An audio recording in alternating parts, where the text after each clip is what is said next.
Hey everyone, it's Mikki here. You're listening to Mini Mikkipedia on a Monday, and today I just want to chat to you about a study I saw released last week from Kevin Hall's lab that investigated the impact that different weight loss strategies had on overall appetite. And I think this is super interesting because obviously there are varying approaches that people can take to lose weight, but maintaining that weight loss is the hard part. Losing weight is, for all intents and purposes, pretty simple, but it's keeping it off that people really struggle with.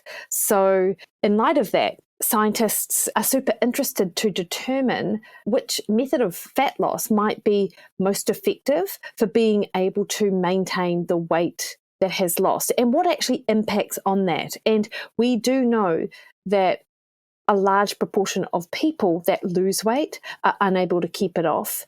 And one of the major side effects, if you like, is hunger that is reported throughout that weight loss journey, and of course post the weight loss when they've achieved whatever goal it is that they had. So this study by Kevin Hall investigated the impact of different weight loss methods on what is referred to as the lipostat.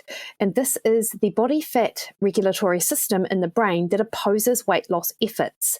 So regardless of what method you use and how you lose weight, we've got this sort of set point in our brain, this lipostat, that will fight against our body's set point. And I'm pretty sure that I've talked about the body set point with regards to weight loss before in a mini Mikkipedia. It's a super interesting concept.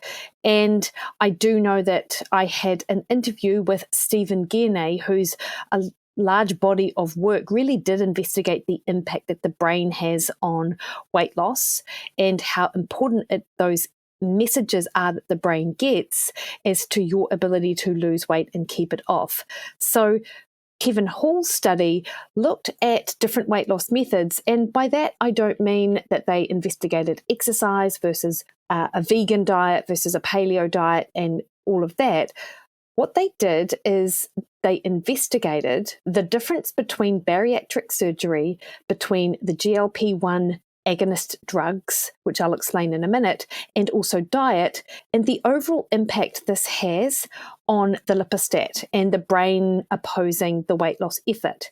Now, I'm pretty sure that you'll be familiar with bariatric or weight loss surgery because it has been around for several years.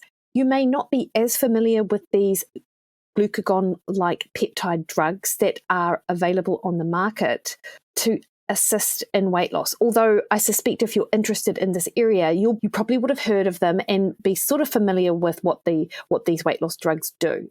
But I do want to give just a little bit of background.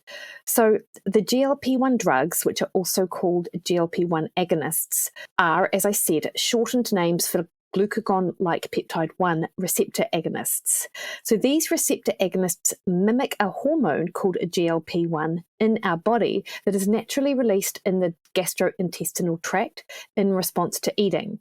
So when we eat a meal, GLP-1 is released, this increases, and that theoretically should suppress our appetite and make us not want to eat. So when we do eat, our digestive system breaks carbohydrates down into simple sugars that travel through the bloodstream.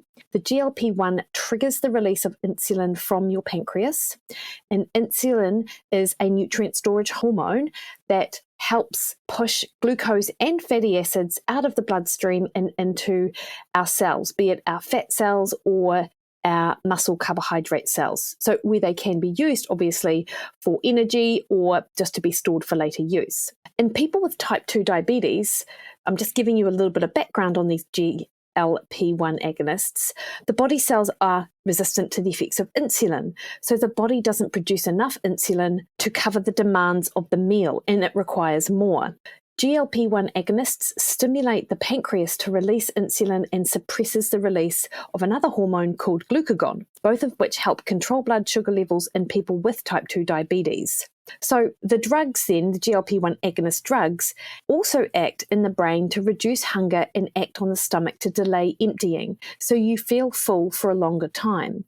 these effects can lead to weight loss, which can be an important part of managing diabetes. And therefore, these GLP-1 agonists were developed and have been used to treat type 2 diabetes for about 2 decades. However, just more recently, the FDA in the States, and of course now this is available sort of worldwide, has approved several GLP-1 agonists for weight loss in people with obesity who don't have diabetes, predominantly because of its ability to delay gastric emptying, keep you fuller for longer, you eat less, and you lose weight. And there are a variety of these out on the market. Some of them you would have heard of, such as Ozempic, which is a semaglutide injection. Wegovy is another one. Rybelsus, Victoza, Zandia is another one which I have a few clients have been on. So there are a bunch of them, and they typically do the same thing. Zandia has an approved use for weight loss, as has Wegovy, whereas Ozempic and Rybelsus have approved use for type 2 diabetes, but they're used off-label for weight loss. And essentially, they are given either by injection. There is one pill option, however. And for weight loss, we have seen some pretty dramatic results occur after 3, 6, and even 12 months. And of course, there are some side effects that come with any weight loss drug, and they are only intended for people with severe overweight or obesity. But of course, you probably are familiar that some of these have been termed sort of celebrity drugs and are used by people who may only have a little bit of weight to lose, rightly or wrongly. But the reason why I thought that I would tell you a little bit about these GLP-1 agonists is because the study, if I go back to the Kevin Hall study I was referring to, the study looked at using GLP-1 agonists alongside gastric bypass or gastric surgery, alongside diet, as to the differences that these may have on appetite and on the lipostat. Because, of course, as I've said, we all know that weight loss is fairly simple, but weight loss maintenance is pretty challenging. And most people who attempt to lose weight using diet and exercise lose some weight. But if we look at the literature, there is quite a bit of regain over time. Not everyone, though, and I think I have talked about some of the limitations of the published literature in and around the weight loss area. But a key reason for the inability to keep weight off is that the brain contains the lipostat that doesn't want you to lose weight. It's this ancient, non-conscious survival circuit, and it doesn't care about how well you're fitting into your genes. It is really just concerned with keeping you at this set point for weight. And Kevin Hall, in his study, designed a mathematical model that estimated the strength of the feedback control and how hard the brain fights back against weight loss. And this is the point of the study. So the study applied, as I said, to diet-induced weight loss, the new GLP-1 drugs, and bariatric surgery. And the results found that in diet-induced weight loss, people bear the full brunt of the lipostat, whether they're doing portion control, eating a low-fat or a low-carbohydrate diet. So the brain fights back hard. For every kilogram of weight lost, the brain cranks up its eating drive by about 83 to 101 calories per day. Whereas for people using the GLP-1 drugs to lose weight, the semaglutide Wegovy and tirzepatide, Zepbound, which is another weight loss drug, reduced this brain response by about half, so to 48 to 49 calories for every kilogram lost.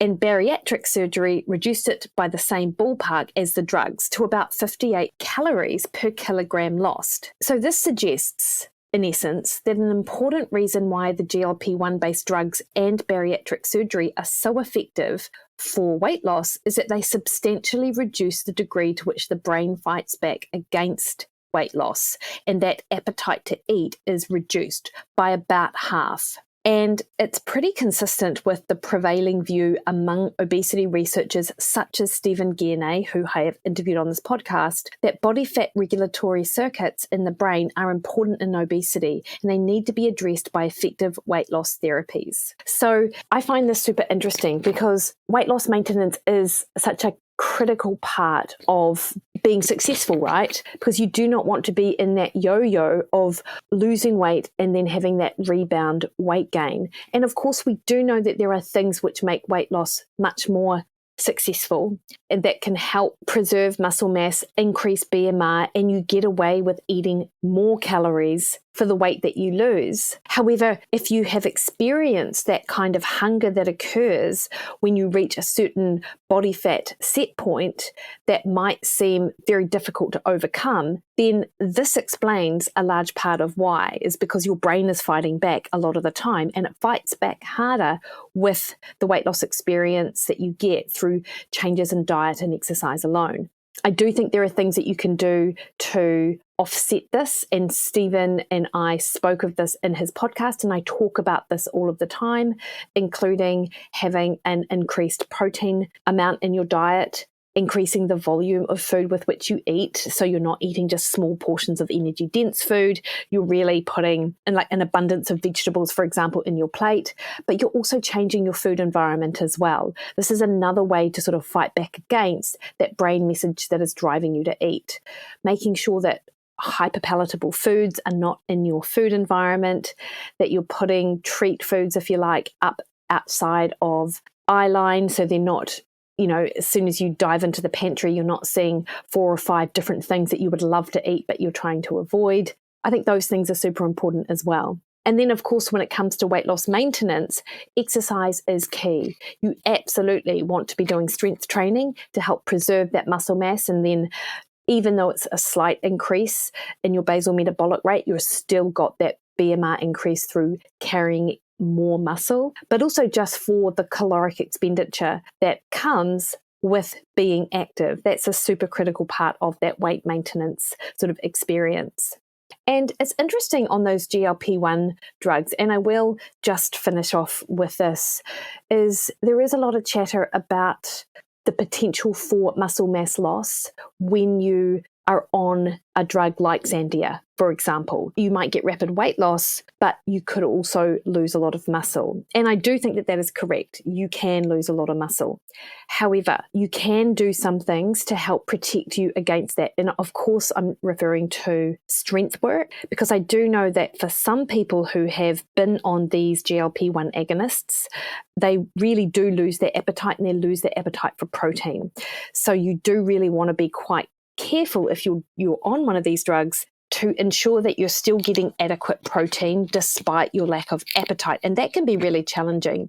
And this is when I would definitely look to more liquid-based proteins, protein powder in water, but also being really serious about your strength training. Because again, weight loss is easy, but weight loss maintenance is a lot harder. What Kevin Hall's study or mathematical modeling has shown is that if you lose weight via the GLP-1 agonist drugs or by the bariatric surgery, your appetite for weight regain or appetite to eat more food is reduced by half that than it is through diet alone. But hopefully those couple of strategies I even just mentioned in passing here regarding food volume, hyperpalatable foods in the environment, and of course protein, hopefully this is somewhat helpful. But absolutely go back and listen to the episode I did with Stephen Guinea, because there are a lot of really good practical tips in that episode too. Because I don't think all is lost when it comes to losing weight and keeping it off. And of course, with my client work and with Mondays Matter, I've seen people be extremely successful at maintaining weight loss for well over a year, which might not seem like a long time in the big scheme of things, but in terms of research and literature, that's actually an extremely long time. That is a long time sort of follow-up period. Anyway, hopefully you found that as interesting as I found it reading it. It was a bit of a tough read, to be honest, but there are some pretty smart people around who do a really great job of interpreting that data. And at the very least, I hope you learned something about GLP-1 agonists if you did not already know that. All right, team. Just like to remind you, actually, this week I'm doing my Anatomy of Fat Loss mini course. So there is actually still time to sign up.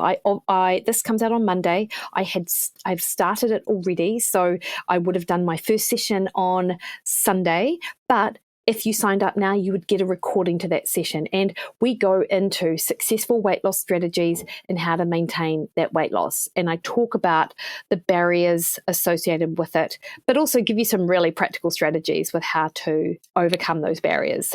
If you head to my Instagram, Threads, or Twitter at Mikki Williden, Facebook at Mikki Williden Nutrition, or my website, mikkiwilliden.com, you will find information about the course there. All right, guys, you have the best week. See you later.